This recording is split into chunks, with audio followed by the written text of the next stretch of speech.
ازيكم عاملين ايه؟ اهلا بكم في فيديو جديد من قناه تريكات فوتوشوب. استكمالا للسلاسل الجديده اللي بنبداها مع بعضينا زي ما نزلنا فيديوهات قبل كده في سلسله ديزاينات المدرسين. النهارده جه الدور على سلسله ديزاينات بتاعه الكوره بقى، والحاجات اللي ايه الحته الاقرب لقلبي الصراحه يعني. يمكن اكتر حاجات انا بحب اعملها ذات نفسي وبكون متمزج كده وانا بشتغل فيها هي ديزاينات الكوره. اعملها ذات نفسي وبكون متمزج كده وانا بشتغل فيها هي ديزاينات الكوره.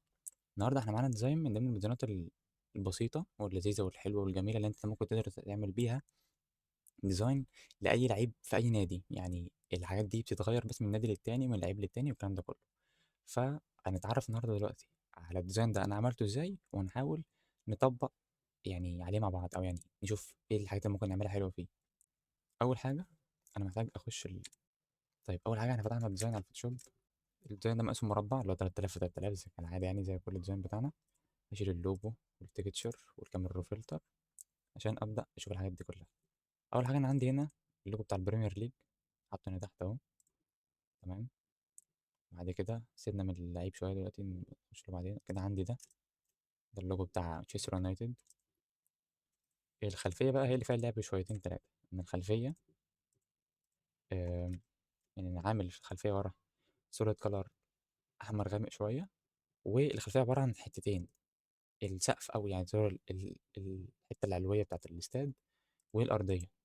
طيب الحاجات دي كلها جايه منين؟ الحاجات دي انا ذات نفسي بجيبها من جوجل ايدج عادي، اللي هو انا ممكن افتح دلوقتي كده اكتب مثلا مان يونايتد مثلا اهو ستاديوم.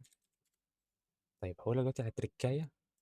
اهم حاجه انت تعملها عشان تطلع الديزاين بتاعك حلو بتاع الكوره، بيقف على حاجتين: كواليتي الصور، سواء صور اللعيبه او صور الاستاد او الكلام ده كله. الصور اللي هتحطها بجانب او زائد عليهم الاضاءه. لو الاضاءه كويسه انت كده زي الفل.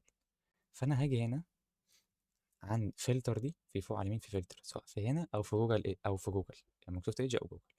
ادوس كده هلاقي حاجه اسمها ايمج سايز، مقاس الصوره. هختار اكس لارج، اكسترا لارج، عشان دي بتجيب اعلى كواليتي ممكنه. عشان كده انا اعرف استفاد باعلى كواليتي او باعلى دقه يعني للصور.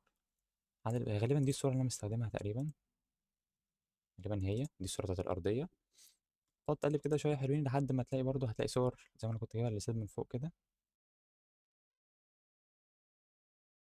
الموضوع كله محتاج تدوير، بس الموضوع كله بيتوقف ان انت يعني فاهم، مش من اول مره تخش تلاقي الصور اللي انت بتدور عليها.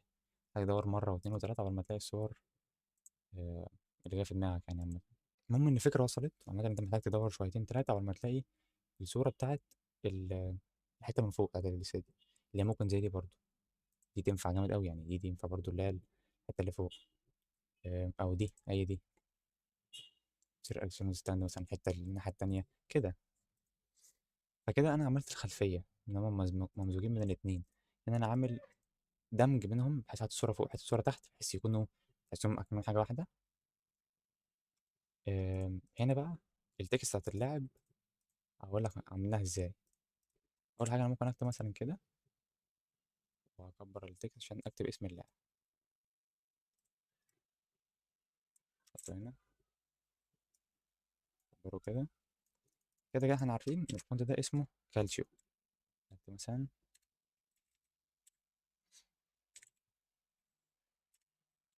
مثلا اسم اللعيب اهو. اختار من هنا الخط كالشيو، هو ده. ولونه عامله ابيض.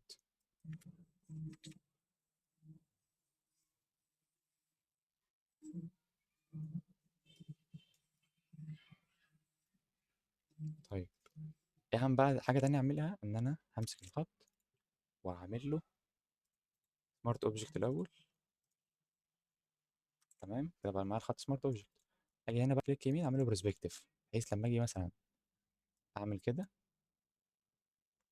فاهم، فهو كده بيخش كأنه على ارضيه، كأنه محطوط على الارض. تمام. اكبره كده مثلا حبه حلوين.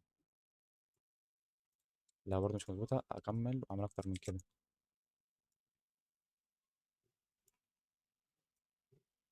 فاهم كده اهي من فوق ومن تحت عشان تظبطها بالظبط مثلا. فاهم كده. دي كده اللي انا عملتها، وكنت حاطط له ماسك اللي هو كده بسيط، اللي هو انا يا دوبك شلت دي كده، عملت جريدينت، مسحت كده بالاسود، مسحت حته صغيره بس. طيب دي برضو نفس الحوار، نفس الكلمة هنا بتاعت جادون دي اللي هو اسمه الأولاني، بس عاملها حتة سكيو. يعني تاخد بالك إن هي عاملها حتة سكيو اللي هي اللي فوق دي كده شوية بس، تلاتة ورا بحيث تكون باينة. أنا اللي ده وراه طبيعي. أنا عامل أينر شادو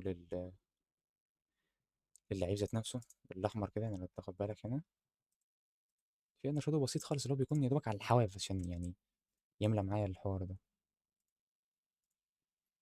طيب أهم حاجة بقى فيهم خالص حتتين، الظل اللي تحت اللعيب تحت رجله، والظل اللي فوق رجله. بمعنى انا دلوقتي لو شلت الشادو خالص، دي صورته في العادي، انا الصوره دي محملها من موقع اسمه فوتي ريندر، سيب لك اللينك بتاعه تحت في الديسكربشن. طيب ايه هو فوتي ريندر؟ انا لو دخلت هنا كتبت كده هو موجود عندي على طول. ده موقع بيحمل لك صور اللعيبه، هي دي الصوره اللي انا خدتها منه، صوره جاهزه صوره بي ان جي، انت بتدوس داونلود بينزلها لك بي ان جي بالظبط. فانا هنا الشادو ده ما لقيتوش بسهوله، الشادو ده انا ذات نفسي في الاول كنت بعمل شادو ازاي؟ كنت بعمل كده نيو لاير وفرشه، الفرشه دي كده او دي، تمام، واعمل شادو كده، فاهم كده. لكن مره ورا مره مع ان انا ازاي اعمل الشادو بشكل واقعي اكتر، اخدت فتره كبيره قبل ما اطلع بالشكل ده اللي هو تحسه يعني واقعي فعلا. الموضوع مش هيجي معاك بسهوله، محتاج تتدرب كتير على الموضوع ده. ومع الفترات اللي جايه برضه هنزل لك فيديوهات ازاي نعمل الشادو ده بشكل اكتر. كده احنا عندنا الشادو موجود تحت رجله الاتنين دي ودي. طيب هنا برضه مش احسن حاجه، يعني هنا برضه هنا في صوره حته نجيله وهنا دي فاتحه، يعني ازاي هو رجله في ظل تحتيها وفي فيش فوق. فالاهم نقطه انت بتيجي هنا دي، هنا بعمل ايه مثلا؟ ممكن اجربها انا بايدي دلوقتي كده، بجيب فرشه عاديه بس اللي هي السوفت دي، اعملها اسود، كبرها كده حبه واقعد اعمل كده، فاهم؟ وانا بضلل او بغمق شويه كده الحته اللي تحت بحيث تكون برضو واقعيه شويه، فاهم كده؟ يعني كده مثلا، بس كده احسن بكتير، يعني تاخد بالك كده في فرق، ودي برضو في فرق جامد. بس فلو دوسنا اف 12 عشان نرجع للاول خالص، اول حاجه ندوس اف 12 بيرجعك اول حاجه فتحتك في البي اس دي، ده الديزاين. مجرد ما نحط الاضاءه وراه ونحط الكلام واللوجات والكاميرا الري فلتر اللي هي اهم حاجه موجوده فيه، ده كده زي الفل و100 يعني. اسمها ايه؟ 100 فل و10 تقريبا، صح. بس فده كان درس كده بسيط لذيذ عن ديزاينات الرياضه. باذن ربنا برضه هيكون سلسله بجانب ديزاينات المدرسين. لو في ديزاينات معينه عجبتك ممكن تبعتها لي على على الانستجرام او على الفيس او على رسائل الصفحه، على اي طريقه تقدر تتواصل معايا بيها، وهنحلل الديزاين ده مع بعضنا نشوف اتعمل ازاي. بس كده. اشوفك الفيديو اللي جاي.